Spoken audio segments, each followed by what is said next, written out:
Yeah, I'll follow your guys' lead. So it's Matt. It's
Welcome to Vikings Happy Hour, where we mix our favorite beverage and talk of your Minnesota Vikings.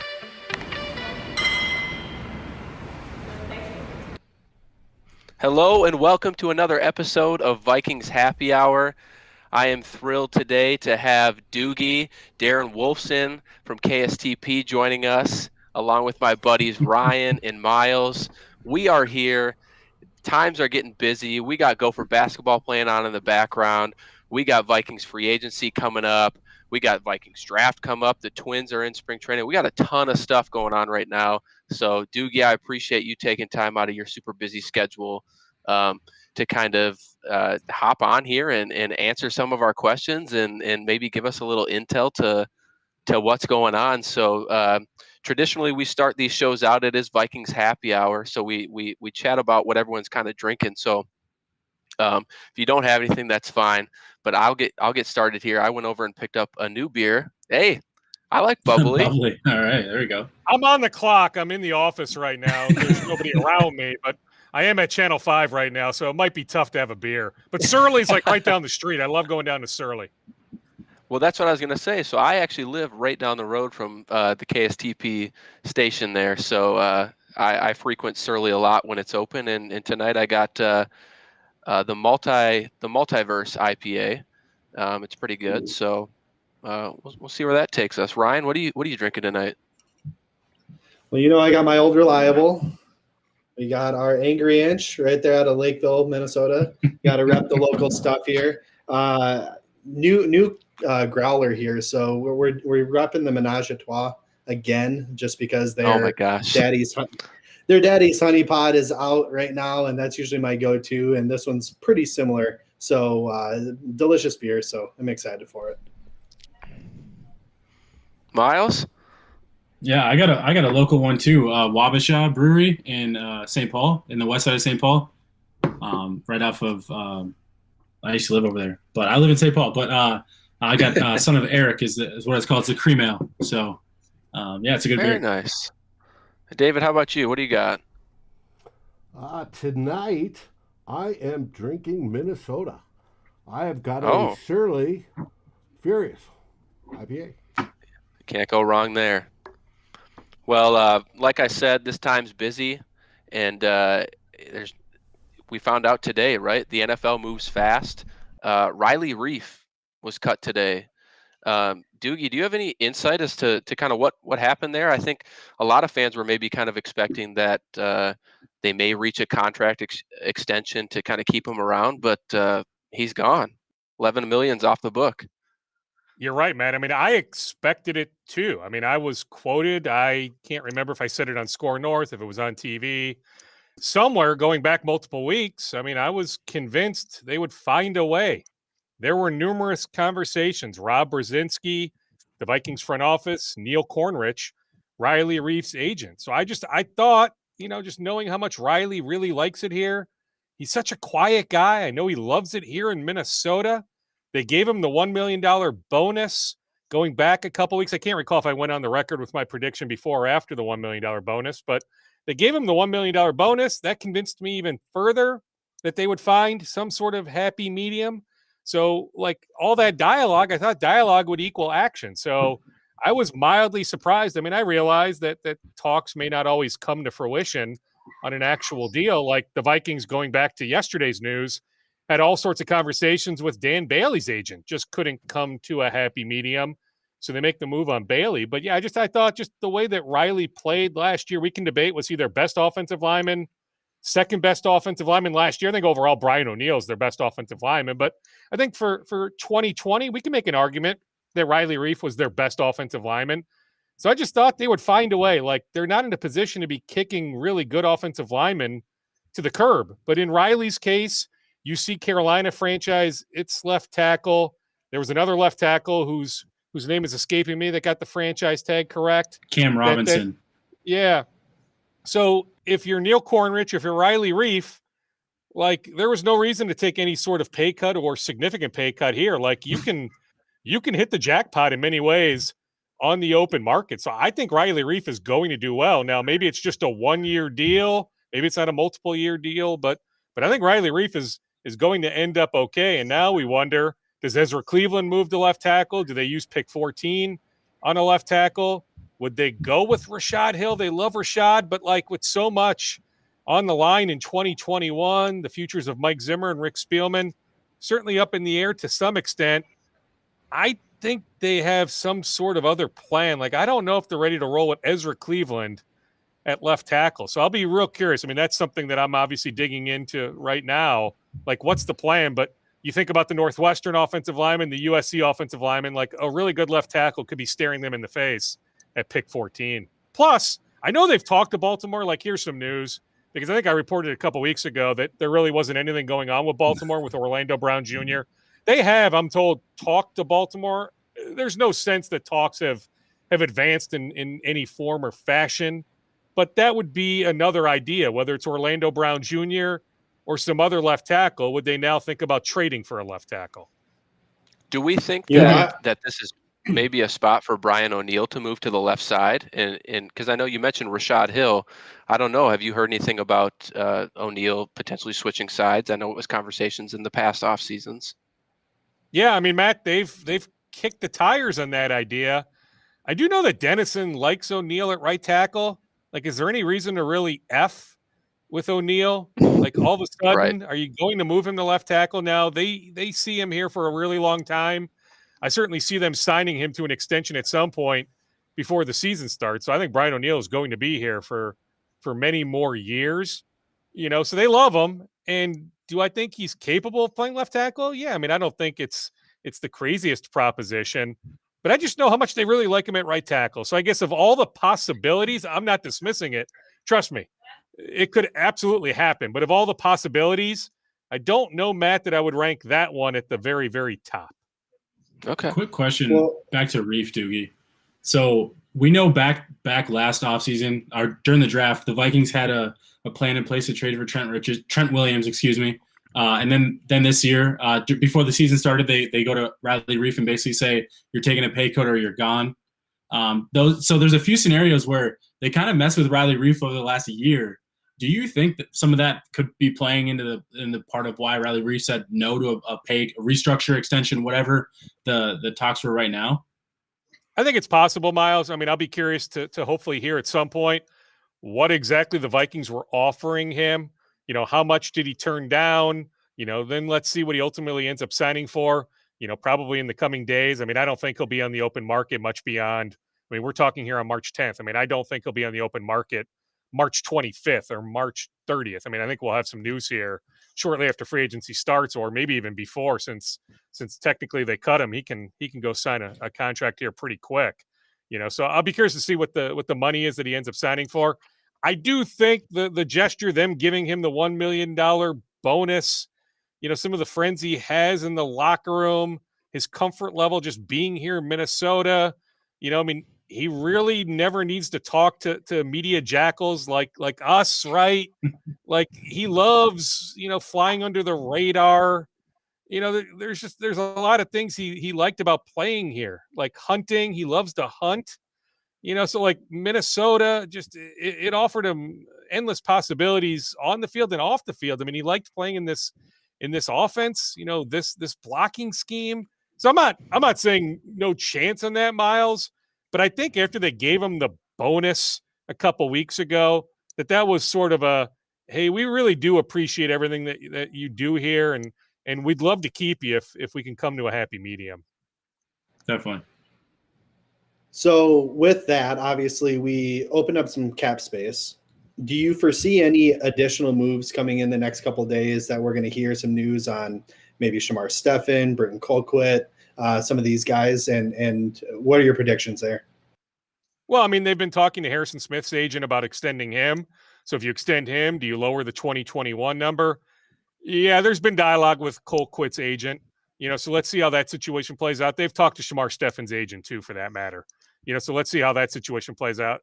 I'm hard pressed to think that Shamar is back at his current number. You guys probably have the exact numbers in front of you. I don't top my head, but I know it's rather rich based on his skill set. They saved like 3.7, I think.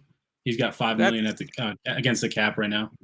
Yeah, I mean that's a pretty healthy number for Shamar Stephen. So I mean, I know there's been dialogue with his agent. I mean, Rob Brzezinski's been working his behind off. So I would say stay tuned. I mean, at this point, they're about $9 million under the cap. The NFL Players Association website updates the number, so I'll hop on it later. It may not register tonight with the Reiff news. It may register tomorrow, but they'll have it updated. But I think other capologists online have said it's like 875 or 9, something like that of cap space they currently have, that they're that far under the 182.5 cap number for 2021. So it's not like they have to do something, but you know, could they pursue a guy like Thuney, right? Like, I know they like Joe Thuney. Joe Thuney is going to break the bank. Joe Thuney has the same agent as Kirk Cousins, same agent as Chad Beebe for that matter. The Vikings have an excellent relationship with the agent. Like, could they find a way to bring in Thuney? Like, how much would you love to have Joe Thuney? So I think there's a lot of different moving parts, you know, where you know, they can ramp up talks like that come Monday and get a real gauge on whether, you know, signing Thuney is realistic, or if a team with an abundance of cap space like, you know, Jacksonville or somebody of that ilk, you know, if they just toss Thuney just stupid money that he can't turn down. But I wouldn't dismiss something like that. So, you know, if they feel like they've got a fighter's chance to land a pretty good free agent like that, or maybe somebody else, you know, could I see them jettisoning Stephen? Yeah. Could I see them making the move on Colquitt? Yeah. So I would say, you know, just stand by. I mean, I don't want to sit here and be quoted that, yeah, like 100%. Like I knew on Tuesday, I did a hit with Judd Zolgad on Score North. I knew on Tuesday that it wasn't trending real positively with Bailey, but I thought maybe there was a chance. So I didn't say him by name, but I had said with Jed on Tuesday, I expect more action, and then we had the news with Bailey, and now we have the news with Reiff, even though I thought they would actually come to an agreement with Reiff. So I did not foresee the Reiff news happening, but I told Judd on Tuesday morning, I see at least one more move coming. I don't know if I for sure see another move coming as I talk to you guys here on Wednesday night at 7:15, but I would say I'm not dismissing that possibility. I would say just be on standby. So with the cutting of Reiff and Bailey and kind of gaining that cap space, I know you mentioned Joe Thuney. Personally, to me, seems kind of out of our price range. Don't know if you want to spend that kind of money on a guard. But we saw Kevin, is it Zeitler or Zeitler? I don't know exactly how you say his last name. You saw him get cut today. We've all heard about, Geno Atkins potentially, reuniting with Zim. Here on this podcast, we've talked about Keelan Cole as a potential wide receiver 3.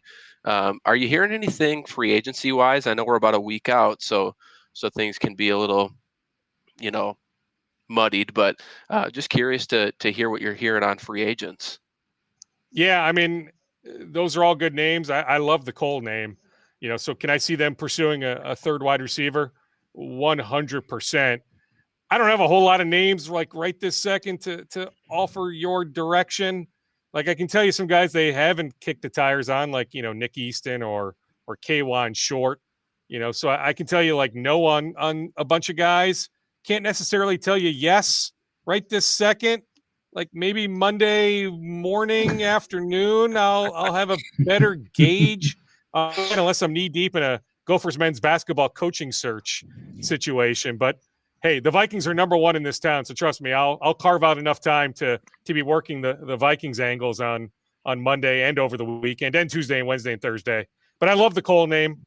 I think that there's the possibility of certainly, if it's not, the former Giant, Zeitler, however you pronounce his name, if it's not him or Thuney that they do pursue, another guard and like they'll tell you they have interest in all their guys. Like I don't think Eric Wilson is coming back, but if they could find a way, like I don't think Anthony Harris is coming back, but if they could find a way, they love being able to keep their own guys. I mean, they believe in their guys so much that some of those names, you might want to keep an eye on those names as much as any external free agent. But they're going to work the phones. Trust me. I mean, Rick Spielman, I think, strategically decided to hit the road this week for some of these pro days.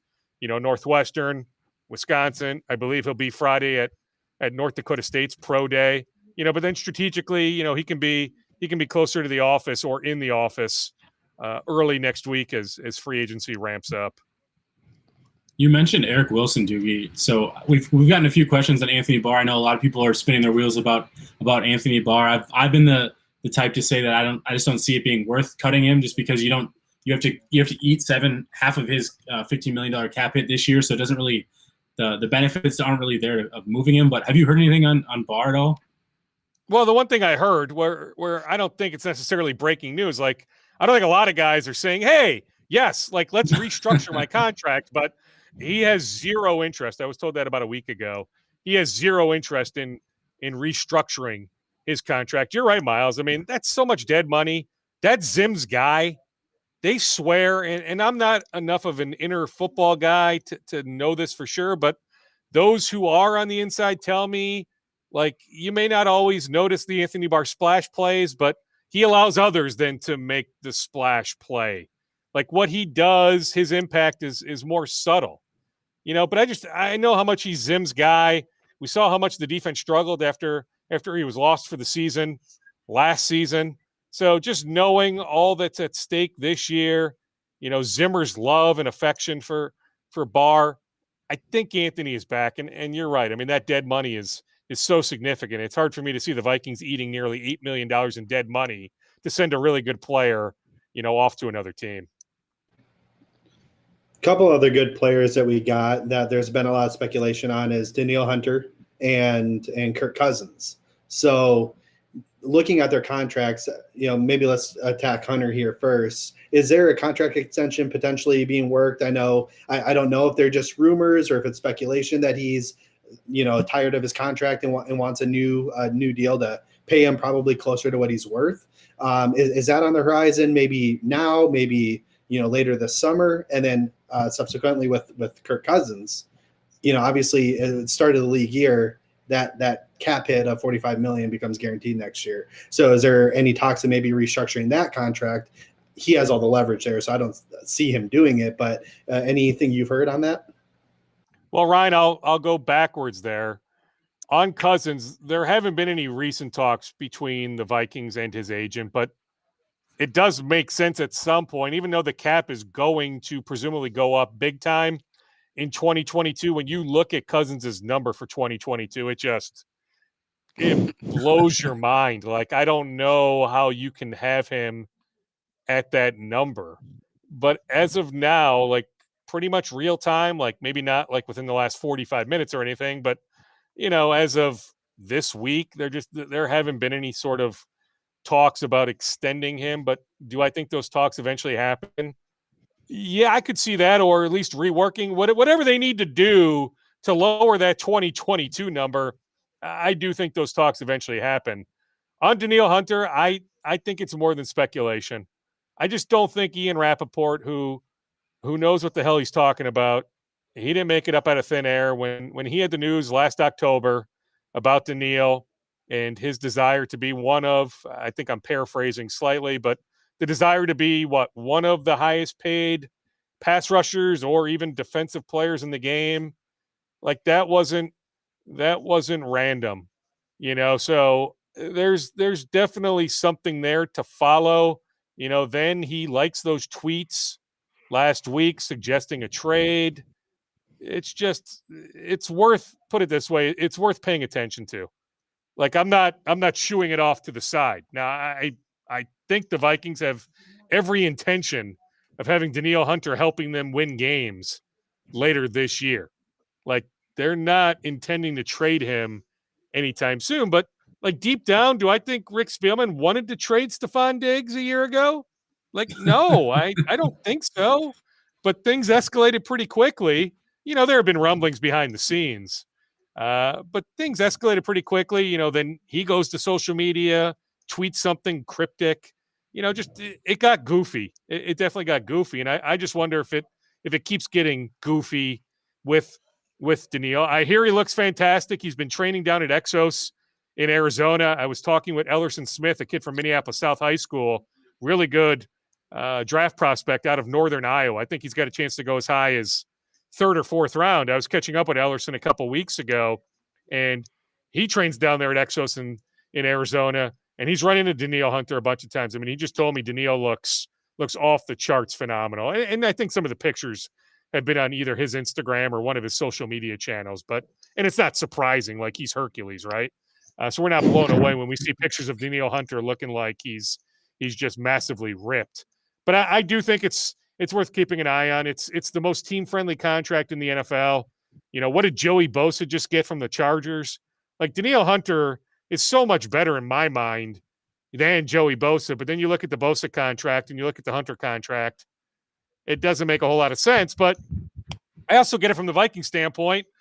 Like, we didn't tell you had to take that deal we offered. It's year 3, right, of a 6-year deal, or he's halfway through. There's still multiple years left on the deal. Like, honor the contract you signed. So I understand some of that, but there's such a finite amount of time for players to maximize their earning potential. I'm all for guys saying, hey, if you don't want to pay me, send me somewhere else, because all it takes is one team, and one team will pay me. And I promise you, there's a team out there that would make Danielle Hunter one of the highest paid defensive ends in the game, if not the highest paid. Definitely. Yeah. I know we're all, I know for me this time last year with Diggs, I was very much like, please don't trade him. They trade him. I'm kind of having those same kind of vibes with Hunter. Hopefully they find a way to reconciliate that.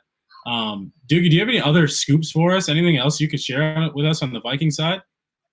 Well, I mean, I was catching up with somebody close to Kyle Rudolph. I mean, I don't know if that necessarily is applicable to this conversation, but I think some people, maybe you guys included, some people watching or listening are still fans of Kyle Rudolph, even though he's an ex-Viking.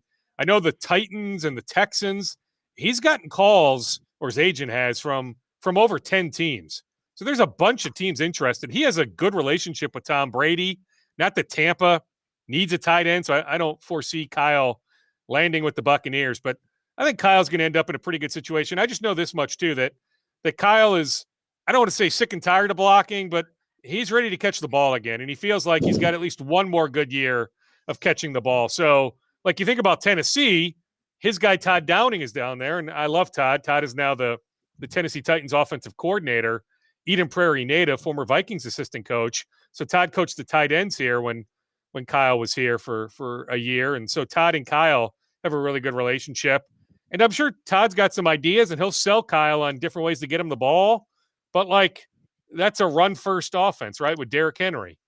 Even Seattle makes some sense, but Seattle runs the ball so much. But at some point, I hope that they take the handcuffs off Russell Wilson to let just Russ go nuts, that Russ doesn't end up getting traded, ends up playing for the Seahawks this year, and they let him air it out.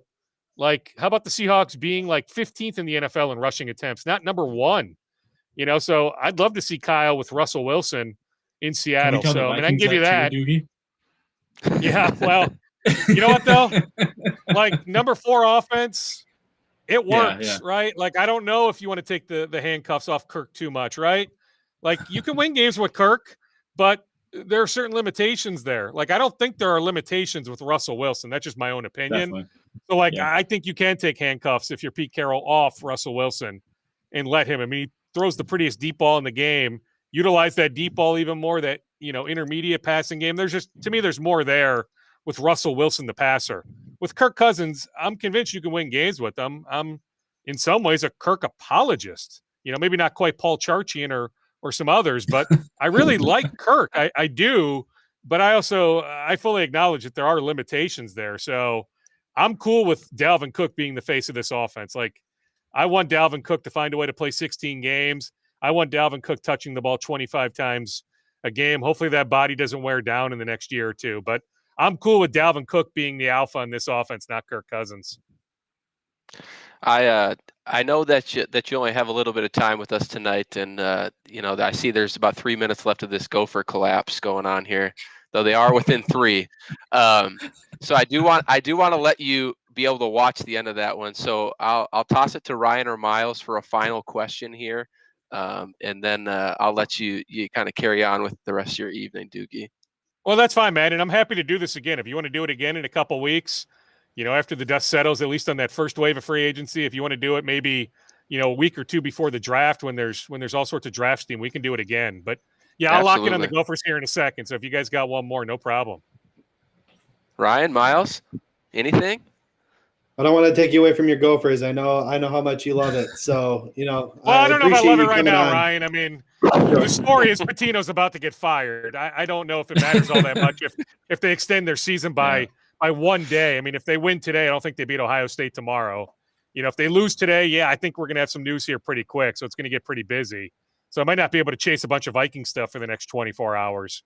But, the phone's on. I'm not charging it right now, but the phone is certainly on. So I'm certainly on standby for anything that happens. I'll give you one question before you go. If you had to make a prediction right now, pick 14. Yeah, I don't need a name, but where are they going? They trading back? They taking wide receiver? They taking, quarterback if it drops? What do you think? Well, I mean, I think Rick finds a way to get back into the second round one way or another. Now, does he use a 2022 pick plus those multiple? Does he have multiple thirds or fourths? I'm trying to remember. He's got both. 2 in one of those rounds. 2 threes. It's both. 2 threes and 4 fours.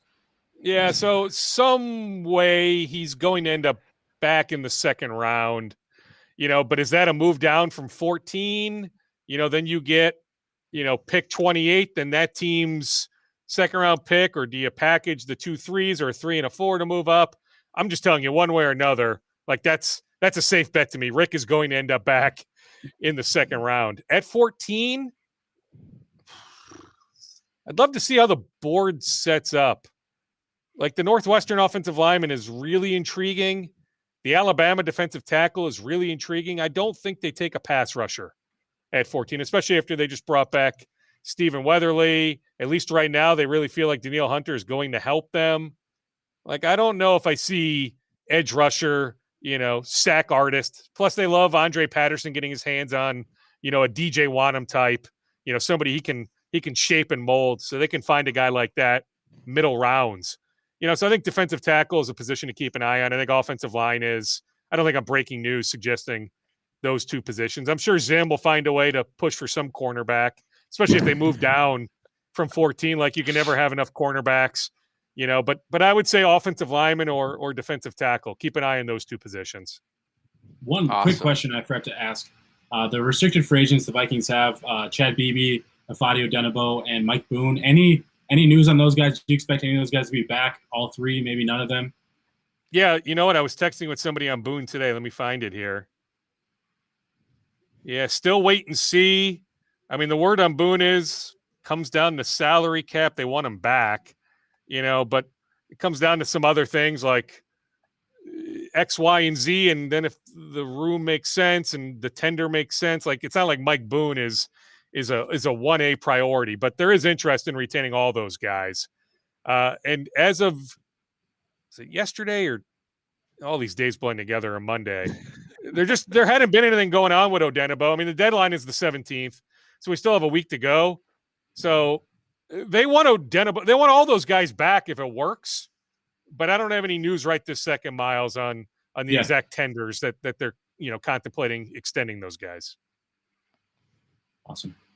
Thanks, Doogie. Well, I appreciate you hopping on. I know you're a busy guy. A minute 30 left. They got a 1-point lead, so I'm going to let you go. I'm a little bit behind, so the score might be different. But I think I speak on behalf of everybody here and everybody on Vikings Twitter. We're super appreciative of all your work that you do and your availability to hop on a pod tonight. It means a lot to us. So I will definitely be tabbing you for something in April closer to the draft. So I appreciate it. That's fine, Matt. You know how to track me down, and I echo those sentiments. Like, I'm grateful that people have a thirst for news, that people, especially during the pandemic. I mean, I get it. Maybe it's just a really good distraction from all of our issues in our daily lives. But I'm just grateful that so many people are passionate, specifically about the Vikings, but all the sports here in Minnesota. I mean, it's a really, really cool and fun, social media community. Some of the message boards, what you guys do with so many other, whether it's a blog, whether it's my old buddy Andy Carlson, what he does on YouTube. I mean, there's any number of outlets for Vikings fans to soak up wisdom and knowledge. So I'm grateful for what you guys do, and I'm grateful that you guys pay attention.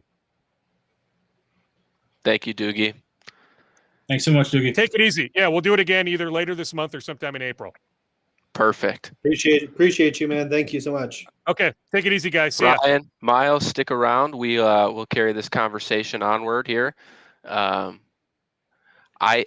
feel comfortable saying that the Gophers actually might pull this game off. It's a 3-point game. I have to watch it. I filled out a bracket beforehand. So, and you had the Gophers winning? Absolutely. I actually had them upsetting Ohio State. So I hope that I can come back and be that Minnesota homer. I thought they'd have one last fight in them with Patino, but enough. You sound like me with Gopher Oklahoma, crap. man. That's just pathetic. You see Ryan? You see Ryan's ears perk up when Doogie mentioned Orlando Brown? I did see that. Ryan was freaking out thinking Doogie was going to drop a bomb on Orlando Brown here in this chat, and we all know it's not going to happen, so just stop. I mean, but like, why shouldn't it happen? Why shouldn't it happen? Do we not like people who like to pass block? If they can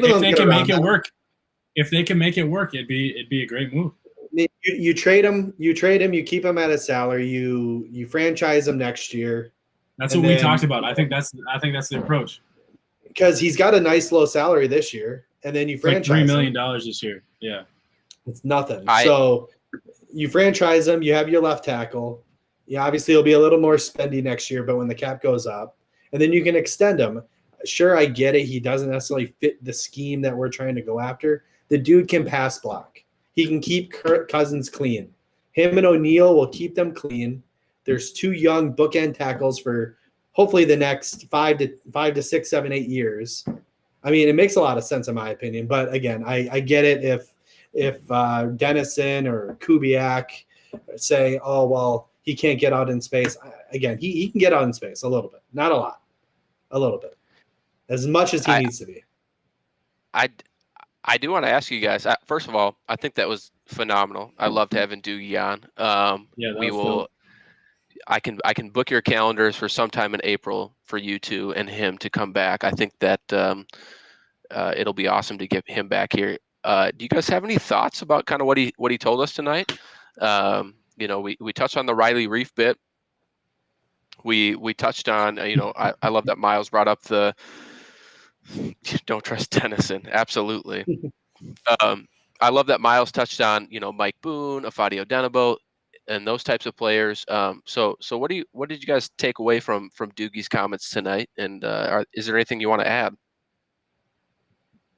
I mean, I think for me, the Vikings they're going to continue to do what they do, where they want to keep as many of their own guys as they can. And I think like everything we've heard about even though they released Bailey and they released Reiff, they tried to keep both of those guys. They try to find ways to keep their own guys. That's something that Vikings always do. So hearing all those things from Doogie makes sense. Like, they have interest in bringing their own guys back, but the price obviously, has to fit. Like a Mike Boone being your 3rd/4th running back, because last year Mir Abdullah stepped in a little bit more than even Mike Boone did. So I'm not exactly sure. I know they liked him on special teams, Mike Boone, but is he worth a $2 million restricted free agent tender? Like, probably not, because you're not utilizing him enough. You could go find someone for the vet min or draft somebody to kind of to replace him.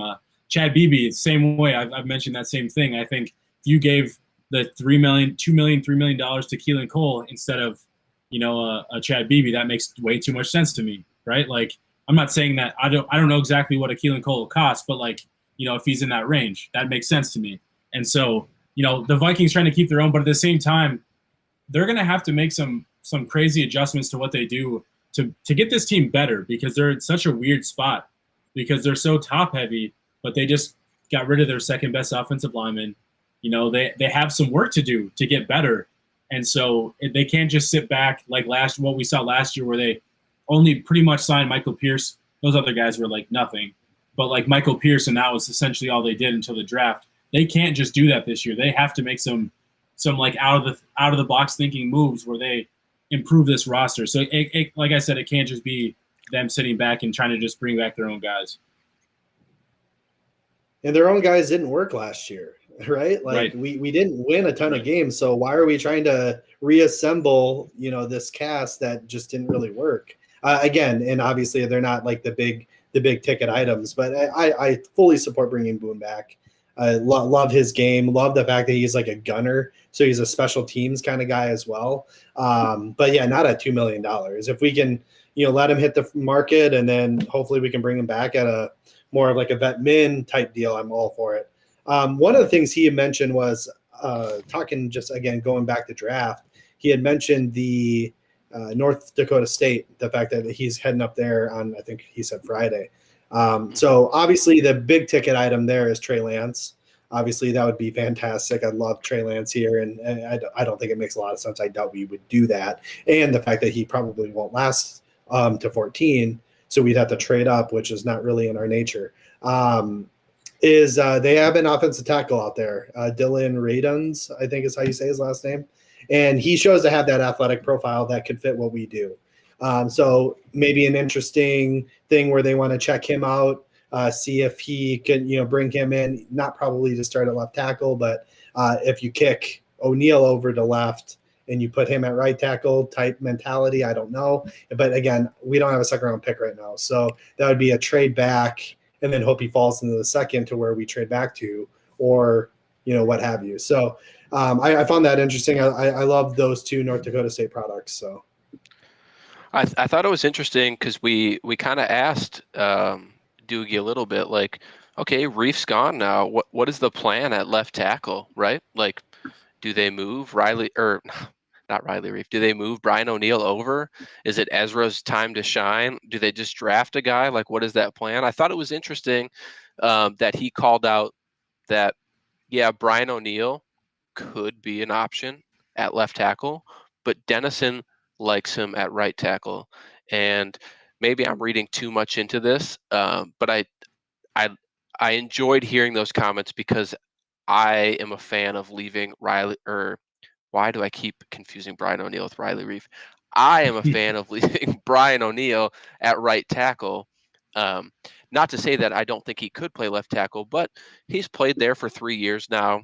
I think it's a stable position for us, and we shouldn't be trying to change that. We have that anchor on the right side, and I think we should keep that.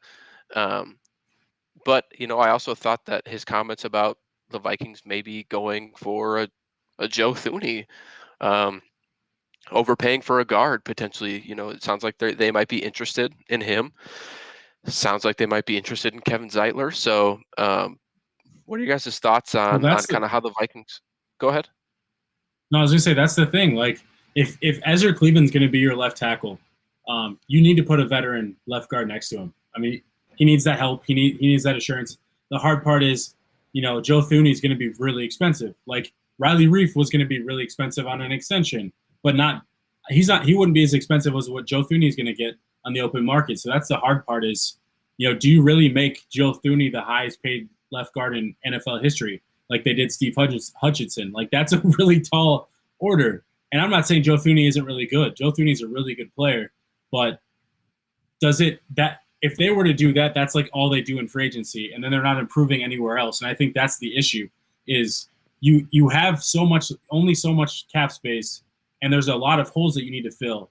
And so, yes, you should go out and sign a couple of free agent guards, but there are also holes at cornerback, safety, linebacker, D-line. Like there are holes all over the place. Wide receiver, backup quarterback, even if they want to do that, like who knows, right? So there are a lot of different scenarios where the Vikings need to bring back players. And so they need to fill holes. So they can't just go and grab one guy and say, all right, we're good. We'll figure everything else out. That's not like this team needs more impact than that.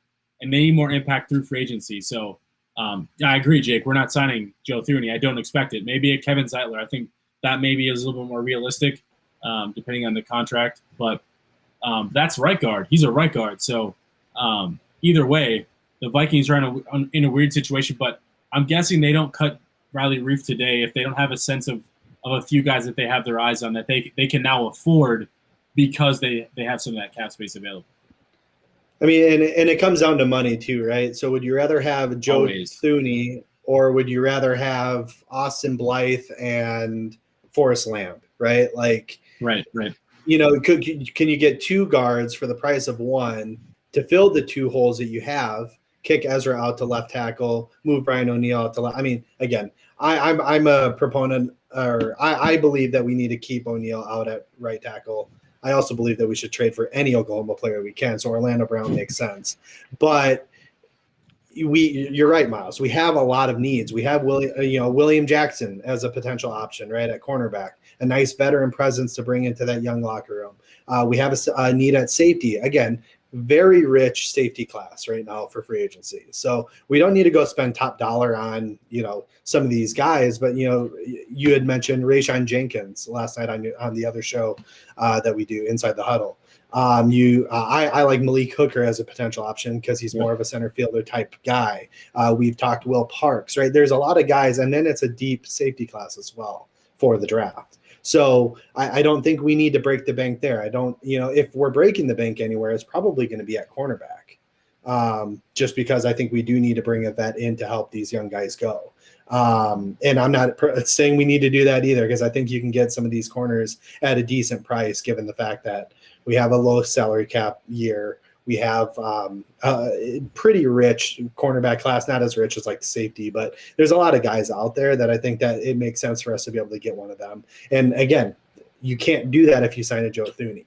So go get Forrest Lamb, hopefully pretty cheap. Go grab a Austin Blythe. He's probably going to be a little bit more expensive. I know a lot of guys like this Filer guy out of Pittsburgh, mix and mash so you can fill these holes with competent. We don't need elite guard play. We need competent guard play. It's like when you look at the weather outside, right? And we have negative 10-degree weather, and then we move to 30-degree weather. It feels like we can go outside in shorts and a t-shirt. But when it's 30-degree weather compared to 80-degree weather, that's freezing, right? So we're used to having negative 10-degree guard play, and we need 30 to 40-degree weather play, right? Like we just need that guy that can be competent and give us that a little bit of security there. That's not a complete liability like my boy Drew Samia or like what's his name? Head out flying. Dozier. There's a few guys.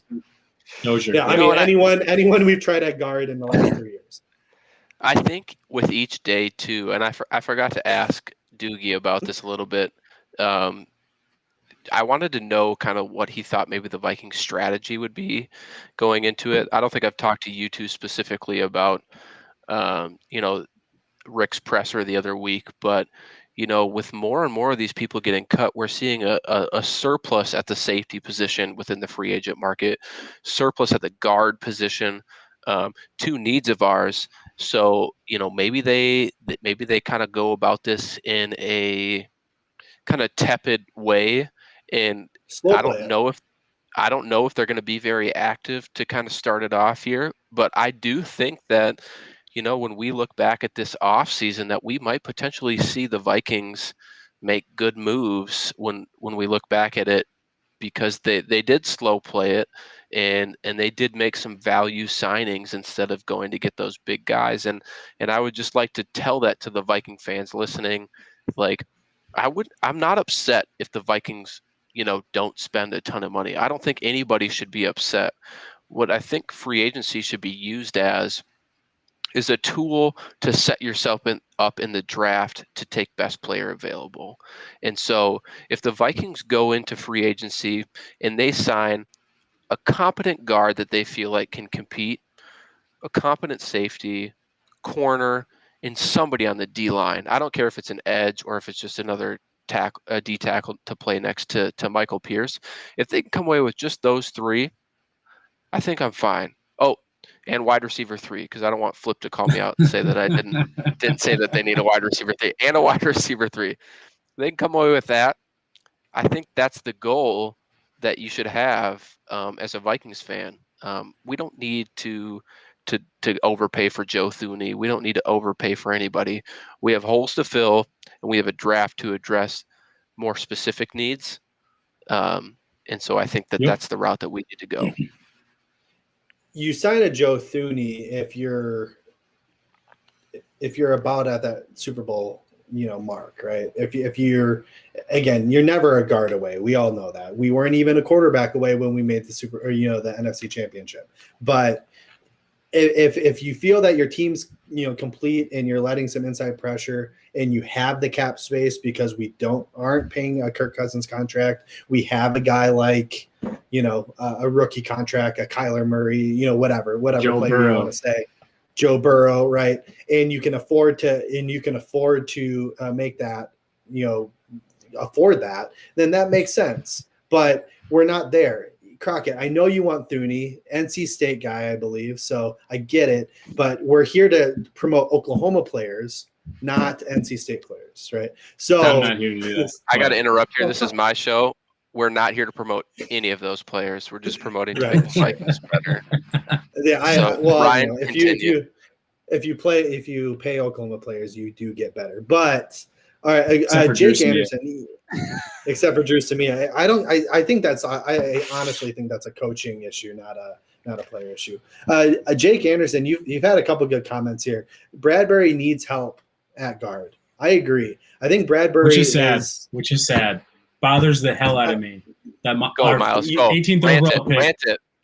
That the 18th overall pick needs. I'm not saying like Dakota Dozier. We've all talked about this.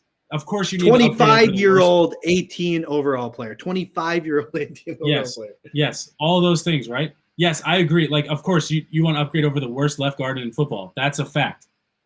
But what bothers me is you need to create players around Bradbury to make Bradbury better. When Bradbury being the first round pick, the 18th overall pick, is supposed to help create the players around him make the players around him a little bit better, because he's supposed to be that linchpin, that guy that's supposed to solidify the middle for your offense, right? But he's not that guy, and like it's unfortunate. It's not like his fault, but like that's where he was drafted. That's what they were drafting him to be.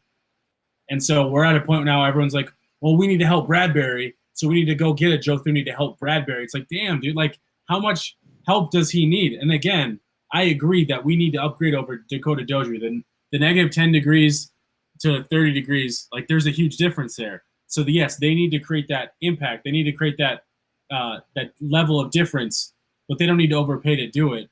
But I need to see more from Bradbury too, not just we just need to put better around him. No. We also need to see better from Bradbury.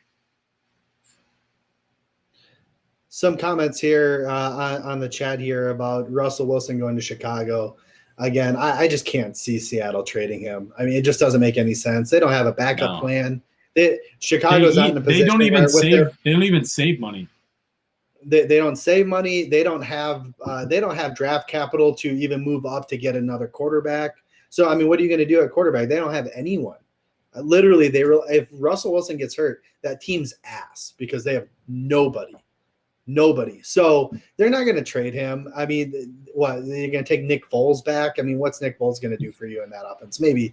I mean, he's probably better than like Mitch Trubisky, but yeah, again, he's not going to provide you with much. So they're not trading him unless they get a king's ransom. I don't think Chicago has the draft capital to do that. They're probably more likely to fleece, the Houston Texans because they're more easily to be fleeced than Schneider and the Seattle Seahawks organization. But again, I don't think either of those things are going to happen. I think they're going to hope that Mac Jones falls and draft him, and he's also going to just be asked for them because it's Mac Jones, and I'm not a fan. What are you guys' takes on Doogie's comments in regards to Kyle Rudolph? I mean, I think that we kind of all knew that his time was up here. He hated blocking, but the teams that he mentioned kind of surprised me in the sense that they're very run-heavy schemes. Like the Titans are interested, the Texans are interested, and then obviously Seattle. Seattle was a name or a team that he called out. So it surprises me personally to hear that he wants to go play for Seattle, who seems like just a replication of a Mike Zimmer kind of offense. But curious your thoughts on Rudy and where he might end up, given what Doogie told us. Well, it seemed like with the Titans, that's just the Todd Downey connection. So Downey, might be more open to utilizing him than he was utilizing Minnesota.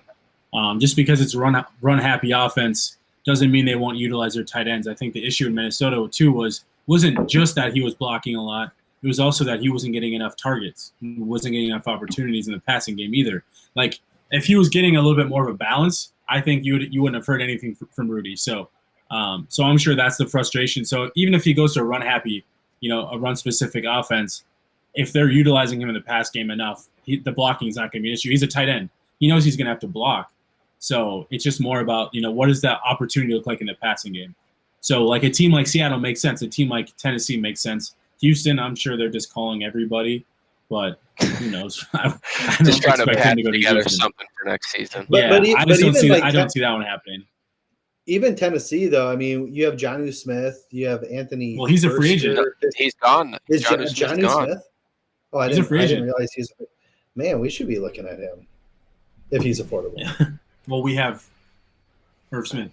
Hey guys, hate to break in. It's official. Russell Wilson just posted. He's going to Chicago. Nuh-uh. No way. Holy Russell crap. Wilson posted that? There's a lot of signs. No, it was from 2015. It was from 2015. No. That tweet was from 2015. Oh my God, my heart just dropped, David. I will go back. Oh my God. Sit in my truck and watch Twitter. Bro, people found a tweet from 2015 and they're using it right now. That's great. Oh man. Hey, Twitter gets you every time. It does. It really does. I've been had so many times. I can't even count. Oh my gosh. Look at our chat blow up too, though. Our chat, like, what? Oh my God! No, it's old. That's what I just said, It's Giselle. old. It's from 2015. Ignore David. Hey! Giselle is Tanishka, I believe. Just so you know, our girl Tanishka. Yeah. Oh, I didn't know that. First Jerome, of all, Jerome, he's not going to the Bears. Hey, anybody listening to the show, Russell Wilson not going to the Bears. That was a tweet from 2015. I feel like this might be a good opportunity while we all just had our hearts drop a little bit to kind of sign off here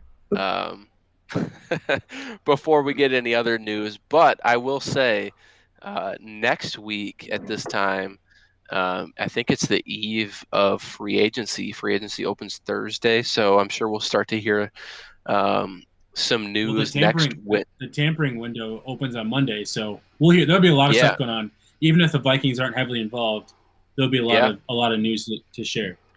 So, David, I know you jumped the gun on this Russell Wilson news, but feel free next week to sound that alarm and just pop into this chat and give us any info that's happening with free agency next week. As for tonight, I want to thank you both for coming on. It's always fun to chat football with you guys, and it's even better when we got a guest like Doogie. You guys asked some great questions as well as the people in chat. So make sure you like and subscribe and continue to comment to this show so we can keep you guys coming back here. And we will be back next week with Deshaun Vaughn, a new member of CTP, Climbing the Pocket, as well as Flip Mozzie. That is going to be I haven't quite figured out the word to describe that show, but it will be interesting nonetheless. So stay tuned as we're on the eve of free agency next week. And David, take us home. I will, as soon as I swallow my beer. Tomorrow night, join us at our normal time, 8 p.m. Central, for the fastest moving Vikings talk show on YouTube, Vikings Hot Take. We have the one and only great Flip Mozzie and Eric Thompson of the Daily Norseman as they go over everything they've missed since I've been gone. It should be a hot one with everything going on this week. So join us tomorrow night at 8. And as always, stay safe, stay healthy, enjoy your beverage of choice, and Skol Vikings!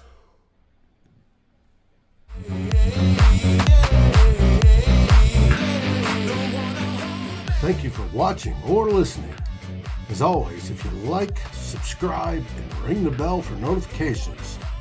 And if you're listening to the podcast, please rate us on your favorite aggregator. Skol, everybody.